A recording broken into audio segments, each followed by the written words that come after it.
Hey, do you like Gundam? Do you like watching us watch Gundam? You can go ahead and get double episodes of Gundam over on the Patreon if we get up to 30 Patreons. Go ahead and join and do your part, and you'll go ahead and get double the Gundam. Hey everybody, welcome back to No Stone Face Reactions. I'm Griffin, that's Theta, and we're here watching some Mobile Suit Gundam. We got some comments here today, so let's see what people got to say. We got Soul Astro from Gundam Rising saying, "Can't wait for you to one day get to Gundam Unicorn. It is similar to Witch from Mercury you'll find, but better, like how Gundam Seed is similar to OG Gundams." I think we've briefly talked to each other about Unicorn before, haven't we? No, people have talked at us about Unicorn before, though. Yeah. I think in the context of who was writing what, because I think the same person who did Witch from Mercury does Gundam Unicorn, does Code Geass, wasn't it? I don't know that they did Unicorn. I know that the same person did Code Geass. Mm-hmm. I think you're making the Unicorn connection yourself. If I'm wrong, the Maybe. commenters will tell us later, but I I don't... feel it's been in my brain space, but if there's similar elements, of course I'm down. Well, I mean, there's one element that's not going to be similar, Mm-hmm. and that's that we're not going to have female leads in that one, because that's pointedly why Witch of Mercury was such a game changer. It was We're basically not our going back to first... school either. Those were basically our first female-led Gundam show. And people are Mm-hmm. commenting like, no, this other one had a female lead. And it's like, with the manga? The one time it happened in manga? And people even debate that one too? It's like, no, it's not really the same. Goofy stuff. But yeah, no, I'm a big fan of all this, and you know what? Some more Witch from Mercury I wouldn't say no to either. We'll get there eventually, promise. Loghay Lung says from Gundam Rising, Jean and Slender are pretty high-ranking lieutenants and are somewhat experienced pilots. Those Zaku 2s are using 120mm machine guns. My first thought is that they couldn't be very high-ranking lieutenants because they're lieutenants.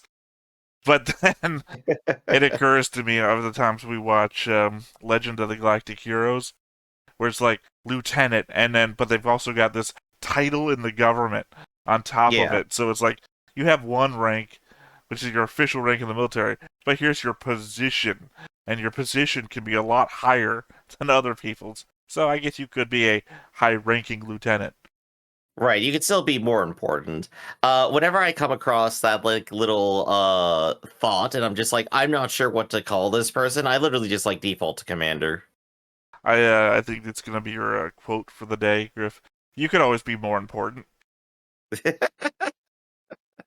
There we go. Also, the Zaku is using 120mm machine guns. I think during the origin we were talking about weapon sizes. The Vulcan cannons are far smaller, but 120mm is basically a cannon shot. I can't remember all the math that I did for the Origin guns, but specifically, I think this is a different gun. That they're not using the tank shell rapid fire gun that they had in Origin. That this is just more like I don't know, like a vehicle mounted large weapon, but it's firing 120mm shells rather than... I guess the main reason you have a mobile suit is because you expect to be fighting opposing armor units. So it's of course, you'd have something that can deal with them somewhat, right? It's either what I said was right back in Origin, and this is what they're still using, and Log Hey Long just didn't listen to that part of the episode, and is now confusing me with supplemental information that just confirms what I said, and then causing me to go back and recontextualize everything I said to make myself wrong. Or they're giving me information about a new weapon that hasn't been shown before, that I guess might be weaker than the one we saw in Origin. The problem here is that there's no context in the submitted comment. There's no context here. You're giving me the information that they're using these guns, but I don't know where that stands to the information that I've said or the information that I've seen. Right. So this is how we get Theta thoughts, so thanks for the extra information. Joseph Stevens says from Gundam Rising, my favorite episode might be episode 13. Hope you and the best in your watching, and glad you so far are able to push through the dated nature of the show. It may have a shoestring budget and other issues, but it did contribute so much to anime in general, and birthed the real robot genre of mecha anime. Yeah, a couple of people said that 13 was their favorite episode, which I Yeah, guess we're would fast be, moving. yes, I guess that'd be 2 weeks away from us now. Mhm. Not for So, you, the viewer. We record 2 at a time, and if you want to see that, that's on Patreon. But for us, we're on episode 9 today. You know that because you can right. see the title of the episode that you clicked. But we will also be recording 10 today, which means that we'll be doing 11, 12 next week, and 13 will be the first episode we see 2 weeks from now. Mm. So I'm definitely looking forward to like a good turning point there. But like when it comes to watching older stuff, there is good older stuff and there's bad older stuff. But it's the same as watching bad modern stuff too. If you go to the bargain bin in Walmart, you're not going to get a great movie, right? So you could Good. get stuff like that, the bargain Walmart bin, and it's also 40 years old and it just ends up being the slowest, worst mess possible. But this is good stuff, right? Literally, I picked up the movie Arcade, I think, from Mhm. Blockbuster bargain bin Oh, back in the day. Funny, higher quality. funny enough, probably about 40 years ago now that you mentioned it. So, and that was a pretty good movie. I enjoyed it. I'd say your percentages of good goes down the deeper in the bargain bin you go. You know what I mean? Well, I mean, especially if you like AI controlled psychological warfare, right? Well, I know the person Oh playing gosh. the game. I know the person playing the game uh, had their witnessed their mother commit suicide, so I'm just gonna force them to relive that. The Wow. AI decides. It's like, okay, Wow, rewatching I Have No Mouth, but I Must Scream or what? nope, arcade. That's what you get when you put a homeless orphan's brain into the computer. Yeah, but meanwhile, it's like if you want to look for like an older thing, like Citizen Kane, like is still a perfectly good modern movie. Technically, it's just older because Technically, it's not the modern either. basis for modern movies. You get the same thing mileage out of things like Don Quixote and other things. Like, yeah, no, this is like where people started organizing stuff that Well, way. no, they It make got new Don better. Quixote movies. It's the thing. But also, I would Uh, say that Don Quixote stands on its own 2 legs. It doesn't have to be modern because it doesn't take place yeah. in a modern time, nor does it try to have modern sensibilities. It tries to have timeless sensibilities. That's why Mhm. Man La Mancha, uh, 70s, I want to say, God, not Timothy O'Toole, Peter O'Toole is the one thing I want to say. That holds So up infinitely. You can, they copy scenes from that and a ton of stuff. I think timelessness is a good quality to go ahead and link on there because if I heard like someone in like this show, like say radical or tubular or like that's disco or something, it would immediately just be like jarring, right?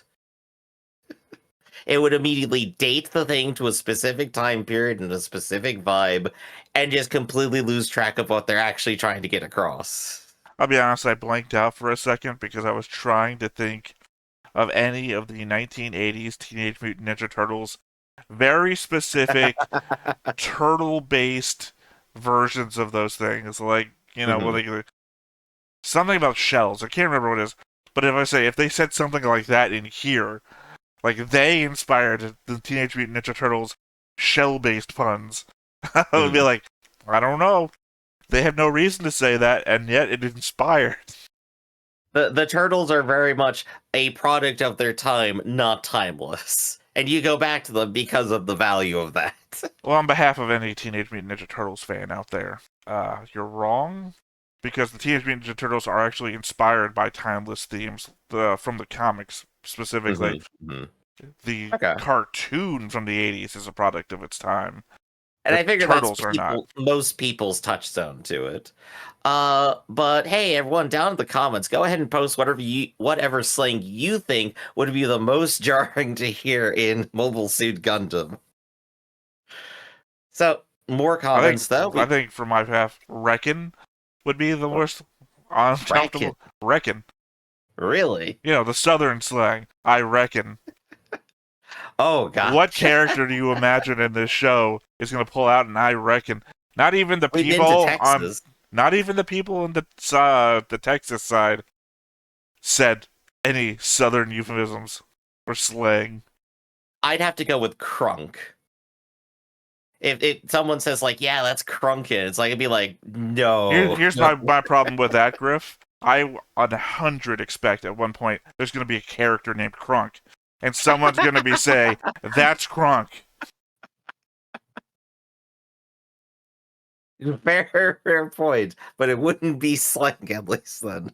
Right, but literally exactly what you asked for. I can't wait for, if I remember, you know, a year and a half from now when we're watching Gundam whatever, where I can clip this moment to a guy pointing out, "That's Crunk right over there." Our next comment is from Tough Love from Gundam Rising. Getting used to the 1 hour reacts after your Origin 2 hour long ones, more satisfying. If it's once a week, then I guess you guys will be doing this for the rest of the year. Well, as I said, we're doing like 2 episodes at a time, so a couple of months from now, we're going to be done with, not a couple, maybe a few months from now, we're going to be done with your OG Gundam and moving on to whatever comes next. Mm-hmm. Still decided. Everyone wants us to watch movie 3, so it wasn't in my original ordering thing, but maybe we'll put movie 3 at the very end. Yeah, you all are here. You know how much we talk, and oh boy, do we talk even more when it's a movie. So, special occasions on those ones. And our last comment here from Lee Hong Jun from Gundam Rising saying, if you ask which Universal Century Gundam works is my favorite, I'll say it'll be Gundam Hathaway. It's a movie, by the way, not my number one favorite of it in the UC for now, as I'm still watching other UC works. I'm excited for the other 2 parts of the Gundam Hathaway movie to release. I think by the time you guys reach there, it might be released already. Sorry, this is one of those comments. If you ask which Universal Century Gundam works is my favorite. Okay, you said the word not. That's what threw me off. They didn't say not. They said number 1. I probably got mixed up a little bit there. Yeah, I was like, why did they say it was their favorite? And then they said it was not their favorite. It's like, no, they said it's their number 1 favorite. Very I saw confusing. NO and I autofilled. You know, my personal autofill went forward on that one. Right. Well, you know, this is a long enough project. They could finish stuff and come out with new things well before we're finished. I think I commented on this in another Gundam space that I'm in. The irony of trying to watch this in chronological order and that they could release stuff behind us and mess us all up. Oh, there we go. Gundam Forever, new projects coming out as we watch Gundam until we die, everybody. It was going to be this or One Piece, right? Yeah, you know what? I think I'm going to go for Gundam on that one. You could get General Frankie, which is I think it's larger than Gundam size. I can't remember. Ooh. He is, he's the cyborg in One Piece, who literally makes a cyborg body for him that's as tall as a Gundam. Mm-hmm. And our recap for last time is the Winds of War, where a ceasefire between Zeon and the Federation forces is declared when refugees aboard White Base decide to jump ship.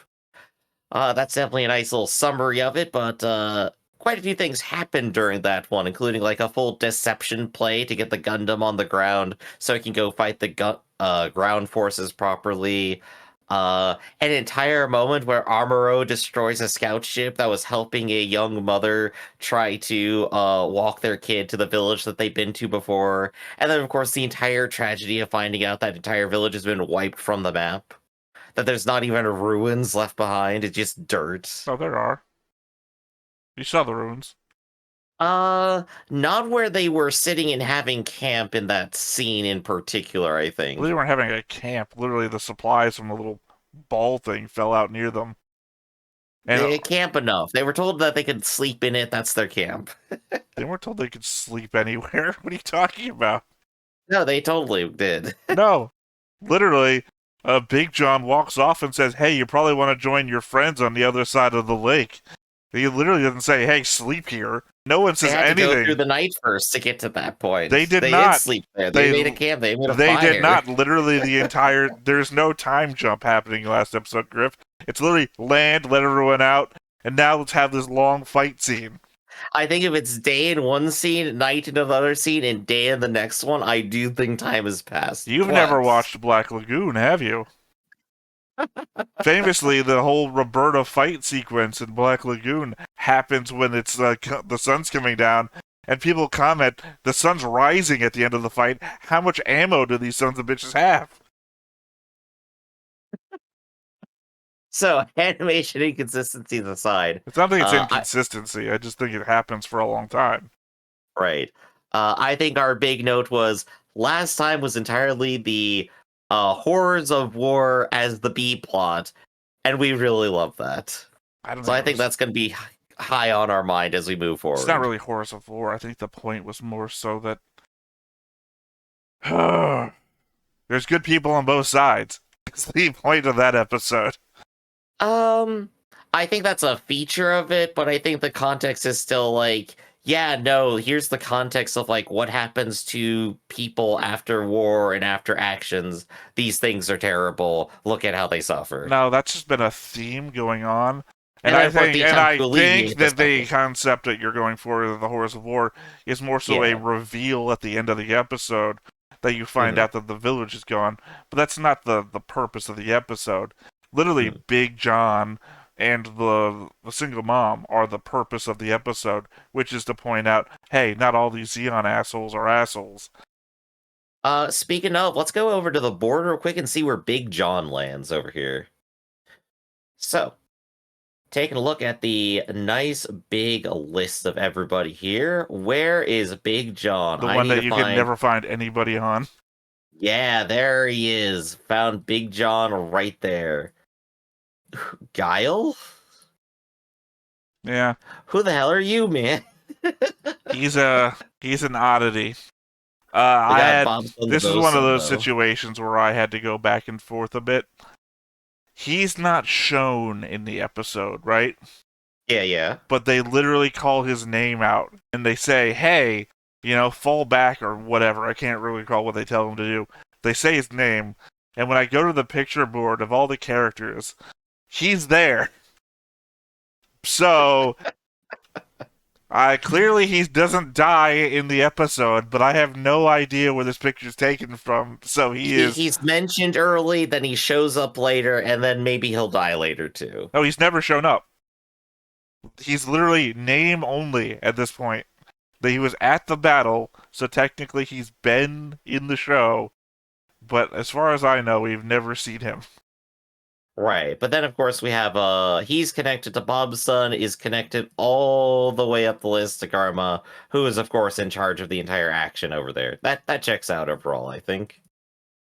I do not think there are additional characters. We do of course have Big John to Persia here and Coley, which are the names of the couple that we were talking about.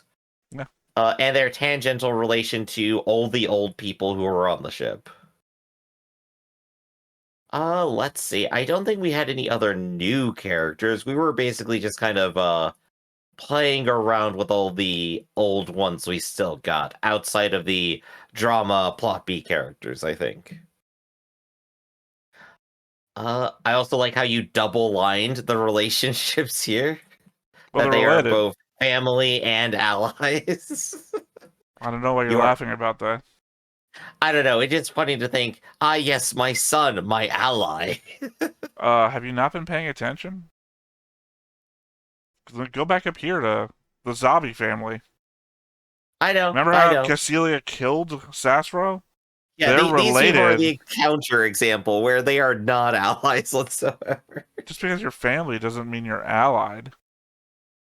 So In fact, I don't being even know why family that's. might mean you're more aggressive. I don't even know why that's funny because it's like a running theme in the show. I know. It just caught me off guard today. That's all. So we still have quite a lot of stuff going on. We're filling up quite a little bit of the universe here, I think. Well, I mean, we're only 2 shows in, so this Only is. 2 shows in. I imagine this is going to become some like. I'm zooming out really far just to indicate on the screen. I imagine we're at least going to be filling out to here, something you can't see. But maybe you zoom out far enough to see where my mouse is, where I'm Oh indicating no. for the overlay that I'm assuming we're at least going to get this far by the end of the 1 year war. I don't even know about after that. All right, let me tell you the one line I'm hoping to see by that point. It's going to be this specific Haro and a line to somebody else.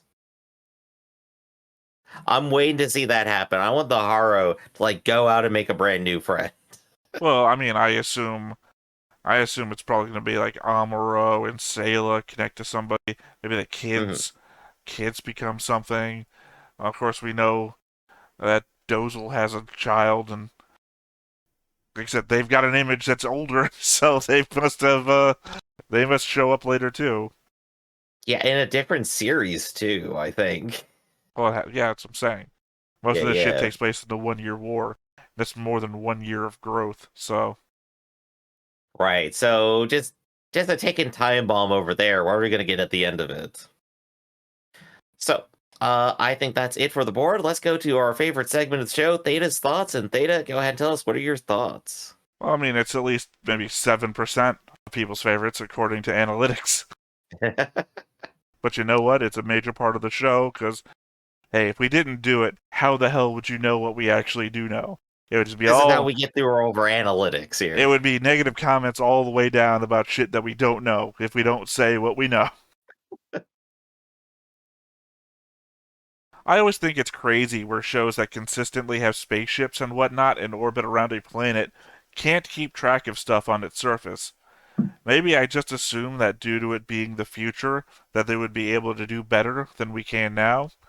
I Yeah. know Minovsky particles can hide things from radar and the like, but there are a number of satellite imagery techniques to be able to watch a target on the ground that should be even simpler when you can control your spaceship and not stuck in a specific orbit like our satellites are. The Falmer ought to be up there keeping a visual on white base at all times. I Mhm. guess the reconnaissance plane is a close second to that, but it feels so hockey by comparison. Or hokey, I guess is what I meant to say. I think it basically comes down to like this is the pre-swarm of satellites kind of moment in time, right? We watched the what was it again? Double O? Sorry, I'm trying to remember what the one with the solar particles Double was. O. Double O. Okay, I was right. I'll be Okay. honest, the thing that kept coming to my mind while I was writing that comment. By the way, I wrote these comments so long ago, I don't even remember what I wrote anymore. But Mhm. there's a Will Smith movie, right? Enemy of the State. Yeah. Enemy of the State. The one where they're constantly tracking him by satellite. Always comes on my Oh, mind. right, And right. I understand that's sci-fi, but you know what? So is Gundam. But It's my not totally unrealistic in our current era to do that. So it makes sense that if we look at someone writing from the past about the future, we go, "Where's the satellites? Where's the cell phones? Where's my internet?" And the answer is because they didn't well, expect no, it. Griff. Remember, I even mentioned it in the comment. The Falmer is up there. Hmm. The Falmer is a spaceship. It's a military spaceship with sensors and everything. It should be able to do just, some guy with a telescope should just be able to do this. You I know? actually swear we had someone with binoculars on the bridge looking out from the bridge window to see what was going on. I don't, I And they don't have mentioned know. observation decks at least. I don't think that happened here. Problem is that we watch so many shows now that I'm wondering. I think that might have been 86. Hmm. It could have actually been Seed or Origins. No, it wasn't Origins. It was something we watched recently enough that it's in my head now too. Yeah. The problem is it's just such a minor thing. Who in what show put out binoculars Because I remember it was a thing. They're looking at binoculars, they say a thing, and then the person standing right next to them pulls out binoculars too, right? Yeah, yeah. Yeah, what show is that in? Oh gosh. Well, still, I guess my point being is ultimately, I guess they just don't have that technology on the ship, and if they had it in a bunch of satellites, I guess they blew it all up. Well, I literally said somebody with a Yeah. telescope could just be doing this. The white No base, telescope technology. Yeah. white base is pretty big, and you know what? It's a giant white and blue thing traveling across the desert, which is primarily brown, sometimes green and blue. I guess important to note they haven't lost track of it at any point necessarily. Well, not to, no, because they got planes going all around it. But even then, a high altitude plane, right? You don't have to keep putting your people within range of white base. At this Right, point, yeah. also, high altitude plane, drop some bombs from up there. You don't ever have to be in range of white base. We got planes that can deploy from ships that can go to orbit in this show, so it's like, yeah, we got a lot of room. Where's the Tomahawk missiles? We should never be in range of white base while we're attacking it. You know what? It's in a canyon, by the way, just a thought. Attack the fucking canyon. Collapse the canyon onto white base. Do something. There you go. So, military tactics by Theta. What's your next slide? I'm just saying, it's the evil overlords list, right? If a child can think of it, then maybe it's not such a great plan for you. I will not throw my sword, nor try to melee someone with my gun. Yeah, give your monologue to the dead body. Really, they don't need to hear it. I will never transform into a snake. Well, I mean, that works. I mean, sometimes that works. Beetlejuice and Jafar, right? Jafar wasn't beaten because he was a snake. Beetlejuice owned the room when he was a snake. I thought he just had a snake. Who? I didn't think he was one. No, Jafar. Well, we'll come back to that one later. I'm talking about Return of Jafar, the second movie. Ah, okay. You're talking about when he turns his cane or staff into a snake. I'm talking about when he turns into a giant fucking snake. Right, yeah. So we know that Earth was polluted and overcrowded to the point that it was almost uninhabitable. Even enough that even with half the population moved off the planet, parts of Africa are still becoming unlivable by humans. And now we find out that some people were forced to move to space, evicted from their homes and separated from their loved ones. Enough that even on side 7, the under construction side, that I would have thought had the most voluntary population of all, had these people that just desperately wanted to get back to Earth. It's an interesting angle to consider. Xeon, with his space is the place extremism, Giran and his space-born humans are the next step of evolution, and just these ordinary people from Earth that were forced into it, that just want to go back to Earth. Yeah, we definitely have a spread of perspectives at the very least, which I think I always appreciated. Sometimes you get shows that are very much locked into like, oh yeah, no, you get A or B, and there's like nobody in between. There's nobody who's just like unenthusiastic about space and wants to go home. Well, to be fair, there's no agency in between. You have A and B, and this mass of people that have no ability to change anything whatsoever in the middle. I don't know. I think that would probably qualify most humanity as people who do not change the entire historical moment at a whim, you know? Oh, Griff, I didn't think you were a fan of big man history. All I'm saying is, sometimes when you're watching Pokemon, you gotta wonder if there's at least one person there who's just like, nah, I'm kind of ambivalent on the whole training Pokemon thing. Well, there are. They encounter people all the time whose business isn't Pokemon related. Maybe in the anime, I think. Well, yeah, Or in no, the anime. I mean, basically, yeah, I mean, what does the carpenter need Pokemon for? You can have the Pokemon do the carpentry for you, easy. No, this isn't Pal World. Very first Pokemon game, when you get to Vermilion City, there's one dude who's just like, yeah, I'm having my Machoke go ahead and just stomp the ground flat for my building construction project. Sorry, They're you said totally you there. said the name, and my first thought was Machoke sex workers. Gosh. No, no, no. That's for the After Dark crowd. So, Well, I'm just what's your saying, next if you're putting loss? them in every industry, Griff, literally, I was like, well, sex workers don't need Pokemon. Go argue that, Griff. Anyway, next loss. Looks like Garma has become the master of combat intel. Char's had so many more fights with it, and even snuck into Luna 2 to gather intel himself. But it's with just a few fights that Garma's got all these write-ups on it, and is making discoveries that shock even Char. I do love, though, that Char is far beyond some Saturday morning villain that tries to do the same thing over and over again. He's like the raptors from Jurassic Park, constantly testing for weaknesses until he finds a place to strike, both with his allies and his enemies. Yeah, I think maybe like the first arc where he's chasing them in space, part of it you could attribute to Char is literally just trying to attack them over and over again and hopes it works. But he's not stupid about it. He does try new different things. He goes for different angles, and he's taking a backseat now and just thinking about it. He's a smart character. I like it. I enjoy it for sure. But maybe one more giant monster. This isn't G Gundam. Kai tends to be right a lot of the time, but it's how he says everything. He hasn't yet adjusted his attitude to the situation he's in versus how he used to run things back on Side 7. He was kind of the leader of his little group, and now everything's been taken away from him. I feel like he's just making observations and asserting what little control he has over his life by pushing on other people. Even after he gets punched and apologizes after making a snide comment, he still punches down by yelling at the kids.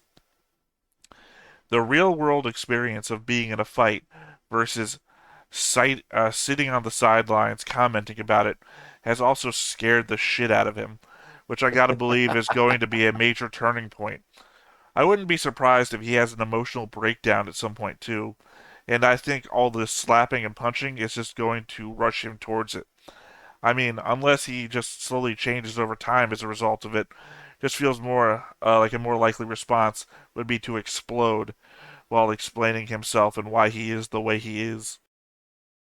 I'm sorry, I'm imagining him literally exploding while trying to explain himself. But no, like I think that's like the usual like bullying maxism. The reason why you try to push other people's buttons is because it's the one thing you have control over. So that definitely is like very fitting towards like Kai's default personality here. I will be fascinated to see how he changes, but I still want him to be a snarky bastard because that's actually incredibly amusing still. But maybe a better snarky bastard, you know what I mean? So, Operation British failed to hit its target, but we know that the Federation fleet spent days attacking the colony as it flew towards the planet. You'd have to think that constantly trying to destroy the thing must have messed with its trajectory at least a little bit. Do you think that if Island Ifish had been spot on and not messed with, that the destruction caused by its impact wouldn't have spread across the planet as much? I mean, the cloud of destruction in the atmosphere blocking out the sun would likely still occur, but I mean, it likely wouldn't have broken apart and spread its destruction across the globe, right?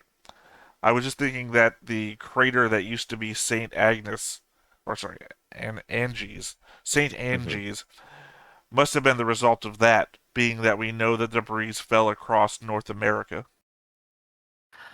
That's like a fun hypothetical to do to try to like check out like what would be the difference between like these various impacts at these sizes, these angles, these speeds. And I've definitely like tried doing some like analysis of that before. It's like what does it take like for an iron meteorite of like this size, this angle, this speed, like what kind of damage does it do? Do we get up to like a nuke or whatnot? Uh It's complicated and depends on too many things to really guess. Is part of the answer here. You got to invent your scenario. Well, no, we know But what if you have the the choice between the shotgun blast and the singular impact, gosh, that's a tough one. we don't have to I guess though. Remember, we saw what happened to Sydney. yeah. Just imagine Sydney, but at a larger scale. That's what I would imagine. Right. So here's like my general prediction.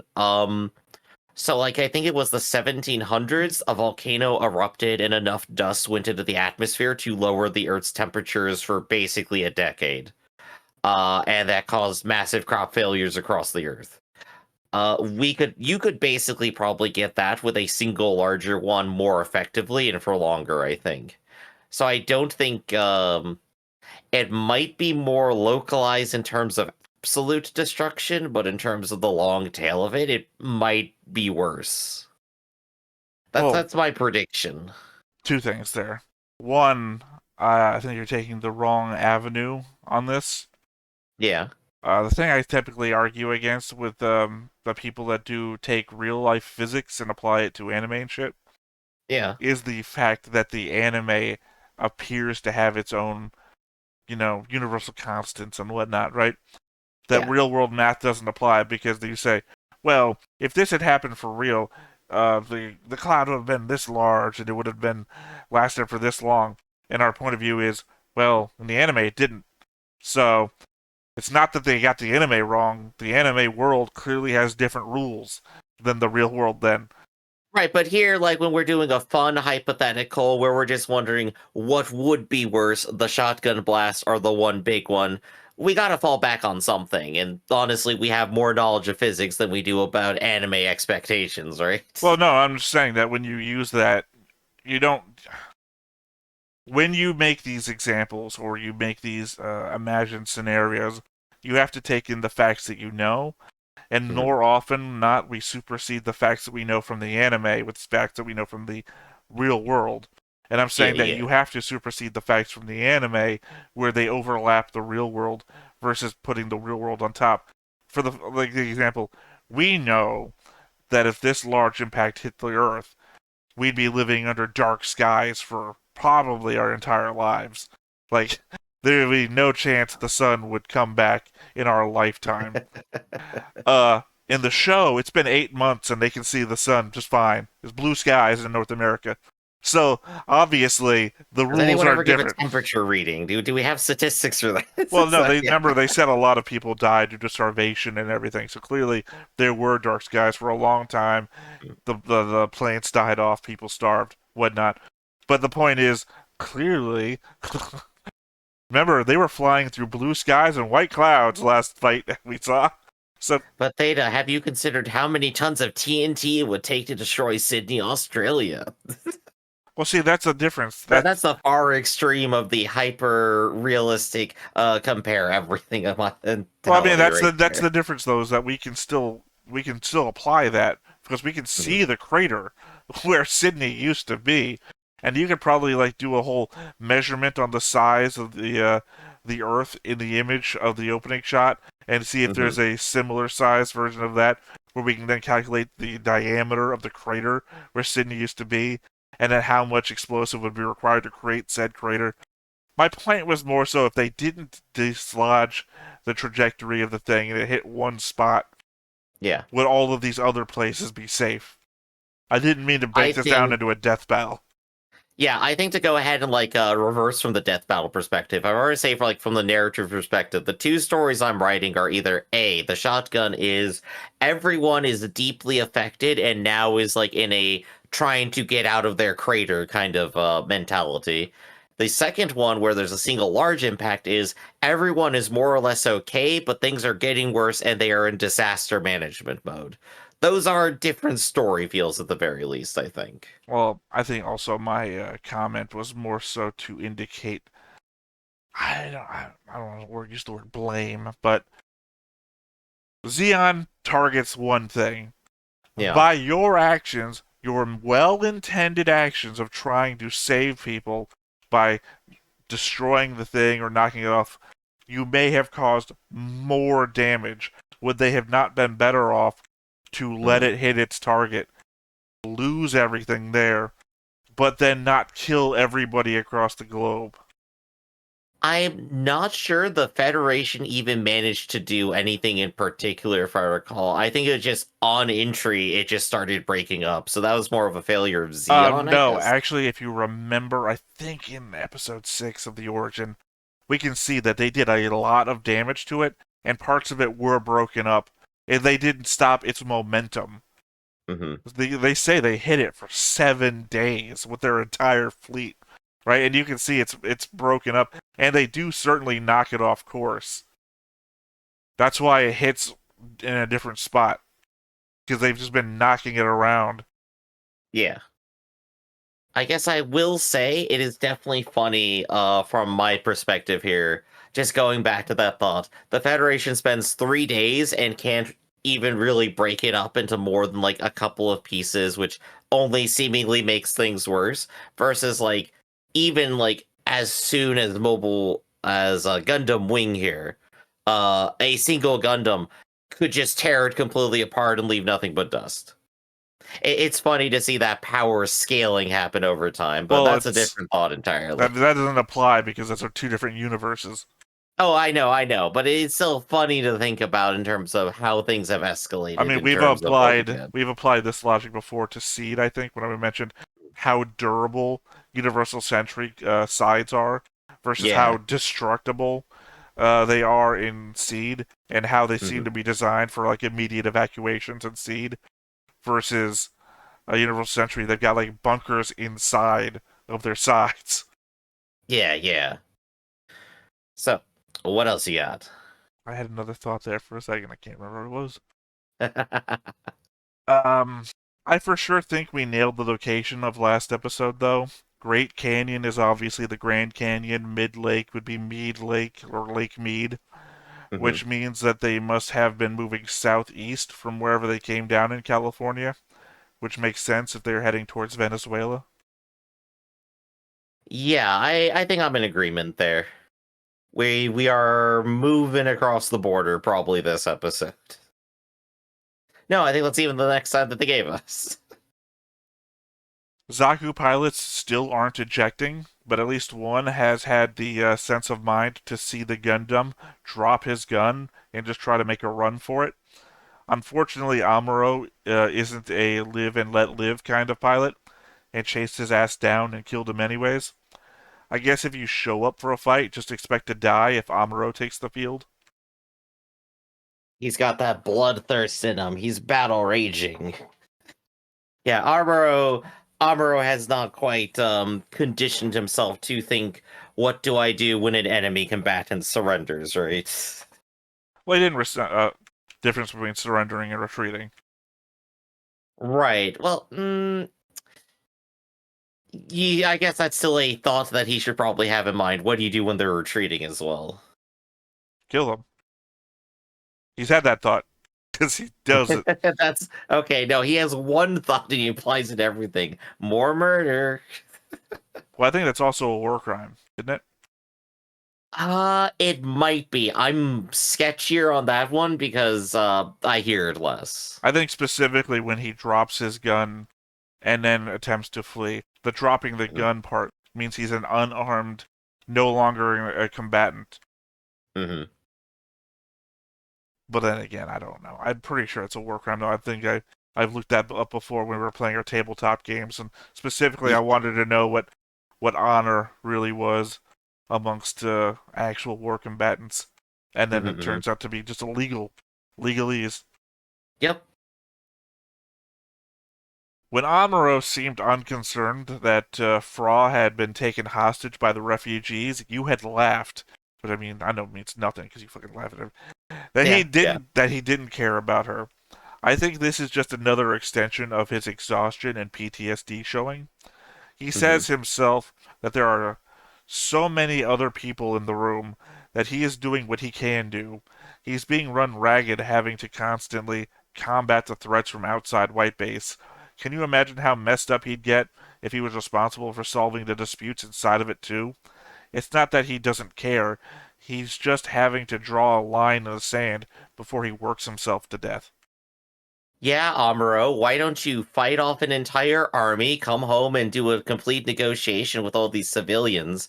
Then, of course, also clean your room and prepare dinner and no sleep allowed. Well, the last bits weren't things he was dealing Yeah. with anyway. And Yeah, also, it's exactly. He's reverse. already running himself ragged It's to also begin kind of with. reverse order. He was in the room planning to launch and fight when they were Hmm. like, Fra has been taken hostage. Yeah. We also laughed at Amuro passing out in the core fighter. But to be fair, before he ever launched, they looked at the calculations and thought there was a chance he might die. This Yeah. wasn't a roller coaster ride comedy moment. This was a teenager doing what might kill an adult pilot and losing consciousness because of it. On second viewing, I appreciate the added touch that while he's passing out, he's pinned back against the seat with his head to the side. Then, when he's waking up, he's leaned forward with his head down, showing the core fighter has slowed down and the acceleration isn't pinning him back against the seat as hard.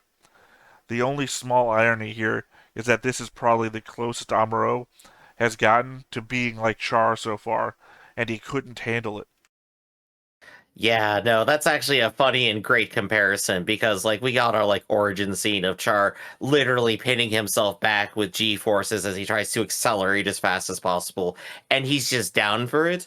But then again, Char has also been training for it for at least a couple of years by that time too. Armoro is picking it up over the weekend.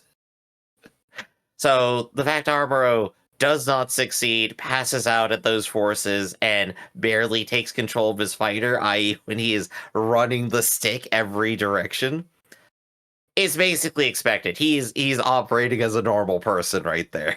You'll figure that the person that we had drawn in an Earth Federation uniform is also an Amuro apologist. Amuro did nothing wrong. There are no war crimes here. I think if you look at the board, he's got the most kills to his name. Kycelia I think doesn't even have it. Yeah, I think most of the board kills are definitely just entirely Amuro here. He's killed everyone Char has working under him. When Amuro is fighting Char, core fighter versus shuttle, Amuro seems to get a painful flash when Char goes to fire on him. I'm getting reminded of when Lala? Sorry, it's been so long since I've heard her name. When Lala helped Char in his fight against Aga, just like in that fight, it might have helped Amuro dodge in that moment. But more than that, he calls out Char when he's firing back. I think that's how he knows it's Char. I mean, conceivably, there could be any number of shuttles in the air right now that could attack him, but if he's having new type flashes, that would be a good reason. I don't know if this is our first one. I can't like recall if there was another one before, but this is definitely a definitive early one, right? Well, no. My point is that it's not definitive. Not that it isn't one. That we don't know. I'm saying it could possibly be one. It definitely feels absolutely like one to me, at Well, because we least. haven't been given any other. It could have been a flash of shock. Amuro being shocked that he's being fired at, and then goes Yeah, to evade. Because we all know what he does immediately afterward. Sorry, it's just a little inside yeah. joke that you, the audience, can't see. Just put the GIF on the screen. Do it in post. If Anyway, I remember. but what else you got here? If Amuro had done what he was told and just gone and hid in the lake instead of chasing after the scout craft that was helping the mother and kid, he wouldn't have had to shoot at them at all. Just something else to add to the cycle of things that had to happen to make this situation even more gray. Right. All of their actions have had consequences here, and people keep getting caught up more and more in it than they should. Is that all of your thoughts, Theta? That is all of them. In that case, I think we've gone ahead, we've had our discussions here, we've gone over all the comments and all last time, so I say let's go ahead and get watching and see what happens today. But before we do, be sure to hit that like button, hit that subscribe button, and comment down below to feed that algorithm. On top of all that, if you watch more shows like this, unfiltered, uncensored, and uncut, as well as some early access stuff, you can go ahead and follow us over on the Patreon. It's just $5 a month, but no pressure. It's all to support the channel, just a little bit extra. Click the link down below, join the Discord to let us know. Who's your favorite pet in Gundam?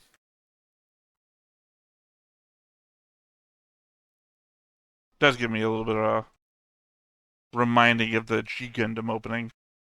Just needs to do that little ring thing around the planet. I'm almost gonna bet that's just a straight up homage then. Well, yeah, maybe for G Gundam. I was also about to say maybe that's the 8 months right there of darkness. I want to go ahead and ask you as like a thought. What if G Gundam had a theme song like this? Well, the problem there is that I really love the G Gundam's OP already. Right, but how would it change like the vibe of it for you? To have this like absolutely like old, slightly cheesy kind of like style Well, of I song. guess it also really wouldn't work because G Gundam was designed to be the really first. G Gundam was the first big change that they tried to make from original Gundam. It's like, if you think about it, they had these Gundam releases, I don't remember the order, like, this and then Zeta Gundam and then Double Z. But then they try to make, well, let's make our first alternate universe, and that's G Gundam. That was their very first attempt. So to say, what if they had the same type of song as the original? It seems like they wouldn't have done that. It's an impossibility. It would be a complete mismatch. I think you're right in terms of tone alone. Well, not even that. I just mean they're trying to get away from this. So their first thought wouldn't be, let's make the same song. Oh, yeah. It is just funny to like think about all the differences. Like, it is just a straight up different show. It really is. Like I said, it's their first alternate universe, or whatever you call it, in Gundam. I mean, but it did explode into popularity, right? I don't think in Japan. I think it was a U.S. popularity thing. Like that. My timing was off. I'm actually a bit confused. I know one of them didn't do well in Japan, did well over here. Maybe it was Wing. Wing did poorly in Japan and did well over here. I think maybe G Gundam was actually. I think G Gundam was actually pretty popularly received. My problem is I'm working off information from like old videos about the history of Gundam from many years back, which I clearly am trying not to remember that hard. Because I don't want to be reminded of things that happened in the show. Right.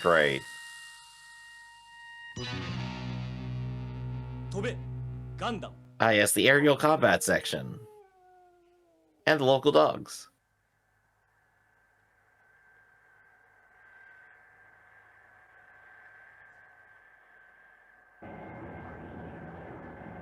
Well, I mean, I guess the title is kind of a clue. Because we know that Gundam can't fly. Oh, yeah. I'm trying to think which destroyed city that could be. But we don't get, like, a longer shot of it. It just, there is stuff there.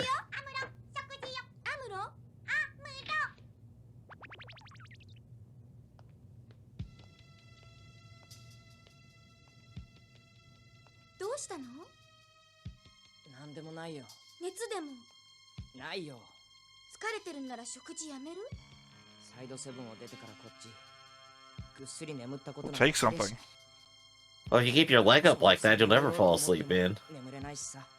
Well, even just keep the lights on, by the way. You're complaining about sleep with the lights on.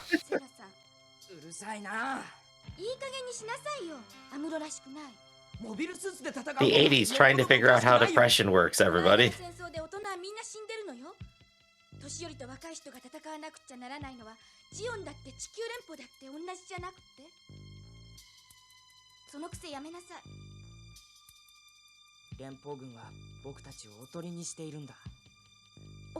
For what? You are the new weapon.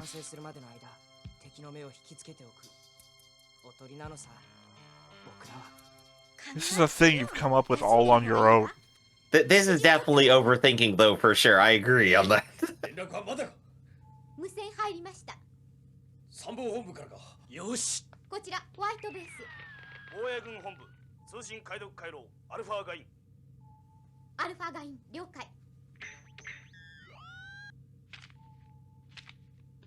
Ah, it says dot dot dot dash dot dot dash. 海に脱出することを望む。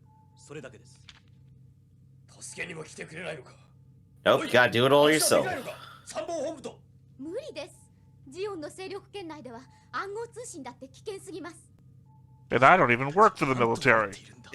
現場を知らんのだ、戦場。田村さん、お年寄りたちの食事。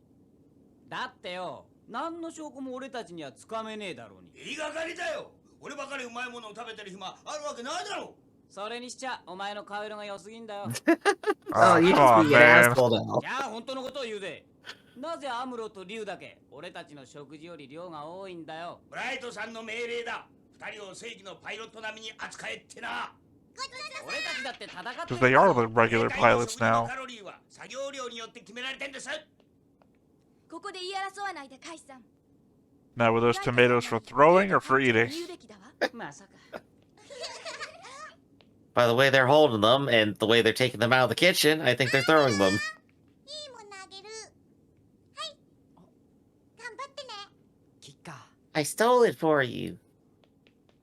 みんなには内緒だぜ。ー。あ、God, there is such a tomato theme with Gundam, isn't there? そこを突き始めているんだ。 It's everywhere. 戦いがあったら支えきれ At least we don't have the big O theme with the tomatoes here. That's what you're recurring. No, you want Heavenly Delusion theme with tomatoes. ホワイトベースを捨て Oh, りゃいいんだ。 Is that better or worse on that one? Jeez.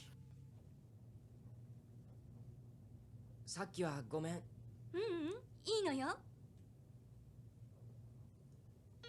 You son of a bitch.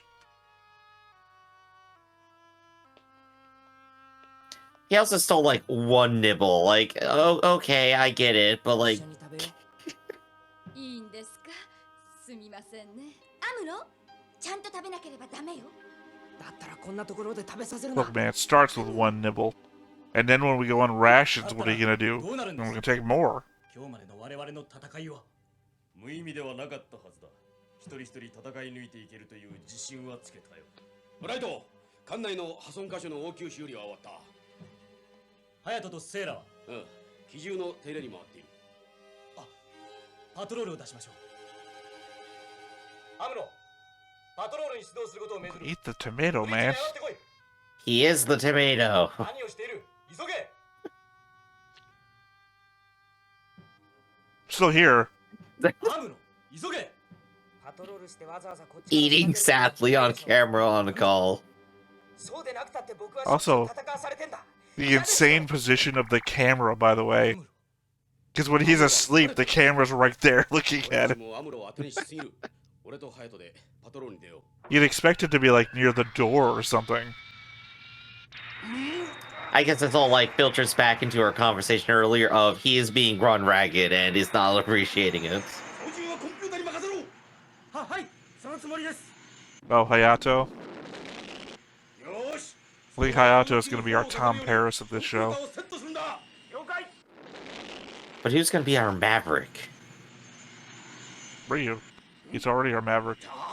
Into the danger zone. Is that Garma's? Or is it just a random Gaw? No, it's Sure Garma's. is. Oh, he's getting ready. 私には姉に対しての立場だってあるんだよ。家族のいない君にはわからない苦労さ。 Yeah, it's so weird that he's focused on his sister so much now. 出撃するぞ。各位 Considering he spends all his time with Dozel, not her. Gosh, the tone of that comment, you have no family, you wouldn't understand, completely changes the impression of it there. 戻るんだ、ガルマ。 It could mean anything, oh my word. せっかくガンを見つけたっていうのに。いい後輩だがあと6機もあればガンを攻撃するんだがな。30秒前の映像だ。ただのパトロールだ。だとすれば木馬はかなり焦っている。焦っている？木馬がパトロールを出すなど初めてだ。弱点があるからこそ我々の動きを知りたがっているんじゃないのかね。なるほど。小物を相手にせず本命を叩けばいいというわけか。よし、敵のパトロールを終え。Oh, sorry, what? Did you just get bad at apparently- piloting? What happened? Yeah, it scraped the mountain and it did not care. All right. No, it literally tore parts off of it. That's why you saw the purple leaving behind. It's like, why did you suddenly get bad at piloting? また缶オケ入りかよ。 Oh man, Kai, you gotta be depressive then too. No, it's just gallows humor. お願いします。 Yeah. That's all Kai is gallows humor. ブラボーなら分かってくれると思ってたけど。わからないわよ。あのカイさんだってガンキャノンに乗るし、覚悟決めた様子よみんな。 If that piece of shit can be anywhere, you can be 僕 anywhere. は嫌になるのさ。僕は違う。何回も何回も乗せられたんだ。 They're going out now because of you, man. ダメなんです。戦いたくないって。なんだとブライト。アムロいいか出撃なん Does だぞ Bright have to punch a 戦い bitch? が終わったらぐっすり眠れるっていう保証があるんですか？保証アムロ、自分でもどうしようもないんだ。私、アムロが戦ってくれなければ、とっくに死んでたわ。僕だってそうなんだよ。だけどもう怖いの嫌なんだよ。 Dude, you're in the strongest weapon in the whole universe. You know there's no aliens in the universe century. So, 無事着地か Yeah, strongest weapon in the entire war. Still very sad about it. well, you say he's scared. If I was that scared, I'd just be eating and sleeping in the fucking Gundam. I'm just not Right. leaving the damn thing. Alright, so Kai, this time, don't just fire wildly into the air and use up all your ammo. Let's see how you do. 貴様なぜ自分の任務を果たそうとしないんだブライトさんはなんで戦ってるんです？ Because you said you'd do the job. 暇はない立てよおい He's clearly fighting so he doesn't die right now. あなた自身がやればいいんですよ。何できればやっている貴様に言われるまでもなくな僕だってできるからやってるんじゃないんですよ。 Damn straight. There we go. 殴ったね。ブライトさん。殴ってなぜ悪いか The beatings will continue until morale 気 improves. 分も晴れるんだからな僕がそんなに安っぽい人間ですか？ You kind of are being a little bit that person, Amuro. Yeah, separate your feelings from your job, said every boss ever.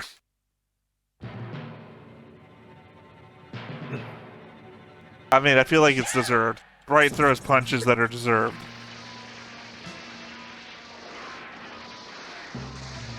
They are literally being attacked. So yeah. More so, all of your friends are out there in danger right now. Literally dying for you to throw this tantrum. あと弾は少ないんだよく狙えよ了解です。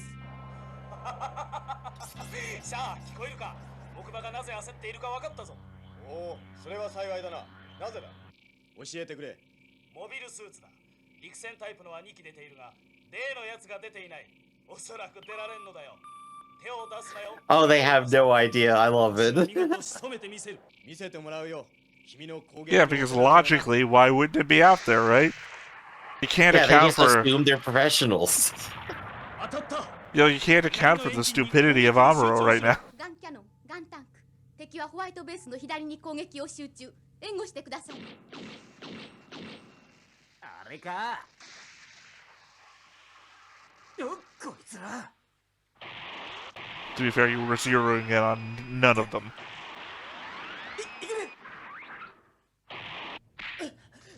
二度もぶった。 I thought he left. 撃たれたことないのに。それが甘ったれなんだ殴られもせずに一人前になったやつがどこにいるものか Damn, that's some 80s logic there. 誰が二度とガンダムなんかに乗ってやるものか。 I'll fucking throw you off of White Base. いい加減にしなさいよ。しっかりしてよ。情けないこと言わないで、アムロ。 Remember, Bright is the reasonable one. There's a guy in charge with a broken arm upstairs who will just fucking kill you. Granted, hitting the guy who can also pilot the one weapon nobody can stop is not going to end well for anybody. Well, what's it matter if he's not going to get in it? If the one guy who can do a thing isn't going to do a thing, then fuck him. ガンダムに操縦方法の手引き書ってあるんでしょ？私ガンダムに乗るわ。Oh, hell yeah, Fran, let's go. Fra, not Fran. Sorry.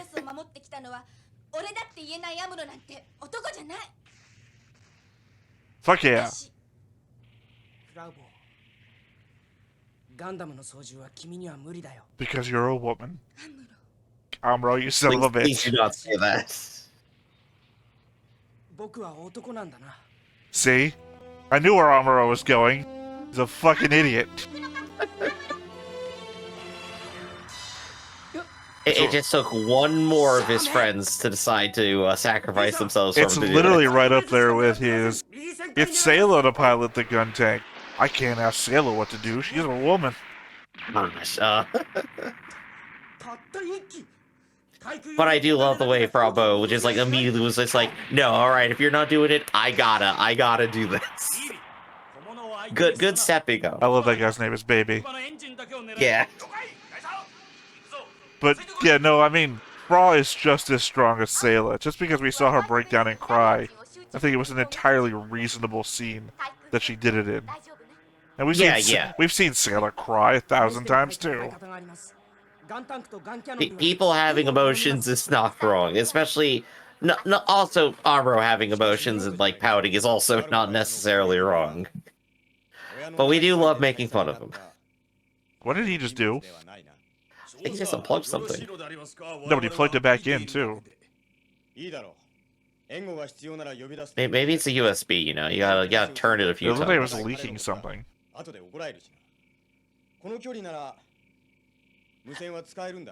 I guess that's just the excuse for him to not get closer and participate. Should I say, did they disconnect the radio and that's why he's bringing this up? He did something. He sabotaged something. The problem is you were talking during it and I was focusing on what you were saying. It's like, oh shit, something's happening. Also, Baby. I can't help it, but Baby's a funny name. Can't wait till somebody named Kronk shows up. Okay, the Gundam can fly, all of a sudden.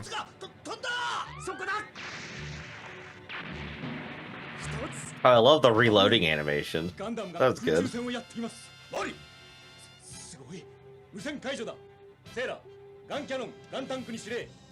ガンダムの着手進化を狙い撃ちされないように援護させろ。了解。 So the name of the episode really should have been Fly, Gundam, but only for a little bit. アムロのやつすごいじゃないか。ハヤト、援護するぞ。了解ですトップをテイクに入れさせなければいいんですね Oh, I hate how they're giving him props right now, considering what we had to go through to get him here. Well, at least he's doing it, you know? It's not a... Doesn't make me feel better about it, Griff. モビルスーツがジャンプしている。 Who cares how you feel? Survive! We'll punch you there! モビルスーツを作ったんだ。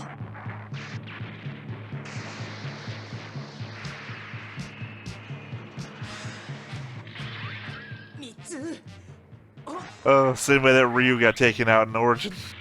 Oh gosh.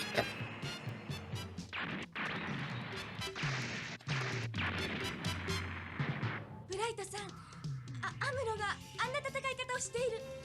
ああ、アイスのいいとこだ。塞い込んでいても戦いのことを忘れちゃいなかった。 I got fists of inspiration. アムロ、強くなったわね。 If I just imagined all these as Mr. Brace. But I just mean everyone that Bright's punched has gotten better. If only Bright had punched the captain. Curse you, 80s. Curse you. Well, I mean, to be fair, Punch Garma, let's go. he's only doing the thing that we want to do. I wanted to punch Amuro right then. Oh, the music's playing. And the duel is over. ガオ、聞こえるか？俺だ。モビルスーツだけを木馬から引き離す。ガオの射程距離に入ったらモビルスーツを撃ち I 落と didn't せ。 need a half wing anyway. 逃がすものかガオのビーム砲の射程距離に入ったとも知らんで。ガウ撃てモビルスーツを Fair, we've never seen a beam cannon hit the Gundam yet. New weapon, new 聞こえないのか try. ガウ私だガルマだ That's what he did. He Oh fucked with the no. radio. どういうことだこちらからは確かに発信しているはずなのに Same thing he did to our boy, world's greatest detective, back in Origin. I like this. The further we go in, the more one-trick pony we find out that Char actually is. Oh yeah. そこのモビルスーツ聞こえるか山を越えるとガウの餌食になるホワイトベースに戻れ誰だ何でもかんでも知っているようだがこんな汚れでは接触 Oh, you got back pretty quick and changed clothes, too. Yeah, I wonder where all that dirt came from. 貴様も貴様だそう思うよレーザースコープで戦いは見ていたはずだ私の連絡はなくとも手の打ちようはあったろだから This is our what if the boy in the tank had gotten out of the tank ただ moment. 見ていろと私に言っただろそれにガルマの腕ならあの程度の傷は難なく切り抜けてくれると信じていた You better crave my attention in the future, Garma. まあ残念なことは Gosh. 敵の輸送機を撃墜しようとしたときガルマの木と一直線上だったので撃てなかったすまんないや分かればいいシャ I think this man is trying to kill me. Ah, it's so double-sided. I love it. リード中以下のサラミスの乗組員避難民の病人など35名は引き取りますホワイトベースモビルスーツについては何の決定も知らされておりませんので現状のままですなお今までの戦闘記録はレビル将軍の命令によりコピーをいただきますしかしマチルダ少尉わかりませんなぜ僕らも船も I was almost gonna guess that maybe this is Haman in a new outfit or something. But it's Matilda. It's like, ah, that's not her hair color. 正規軍と同じだと言ってました今は連邦軍だってガタガタなのですからね私だってレビル将軍の依頼でここまで来ただけです参謀本部 I mean, to be fair, fuck that guy too. で General Rebel turned out to be no good in the end anyway. さあこのジオンの制空権を脱出できればなんとかともかく連邦軍にもあなた方を見捨ててはいない人がいることを忘れないでください Didn't come with anything for you, just here to say hello. あなたの戦いがなければ私たちもやられていたわありがとうあなたはエスパーかもしれない The fuck does that mean? 頑張って I think that's more tongue-in-cheek than knowing, is my thought. You're so good at predicting the enemies, you must be psychic. Never mind that you might be correct. 一瞬の香りを残してマチルダは去ったアムロンにとってそれは初 Don't め be て a creeper. What? Gosh dang it, Armoro, get your mind out of the gutter. That's a correct response, Fra. I appreciate Yeah. that. What the fuck? Why? Bro, it's your turn to slap Armoro, alright? Also- you get Also, yes. there's more episode. There we go. It's like, why was the narrator going off? ホワイトベースを打ち漏らすことはイセリナとの恋にかけてもできなかった最後の強襲をかけるガルマザミアムロたちが闇の中に恐怖を見たときシャアの企みがガルマを包む機動戦士ガンダム次回ガルマ散る Kind of giving it all away, aren't we? には生き延びること Garba's fate. Yeah, and I wonder if anything bad's gonna happen. No, to no. him. They say Garma's final assault. Garma's fate is sealed. The woman that he's shown having romantic interest, Iselina or whatever it was, at the very beginning of the flash forward or whatever it is Mhm. crying at the end of it. Yeah. Garma's fate. You know, just once, I wish an anime would have a character crying about how good somebody does, right? Just to throw everything off kilter. I think there's a couple examples of that out there. I mean, barely. Just like, you know, I want it to become so much more common that you just wouldn't be able to guess anymore. Prepare to see Garma's fate. He won! He captured the Gundam! Oh, I say this. She's so proud. She's moved to tears. Gosh. Just funny in concept as well.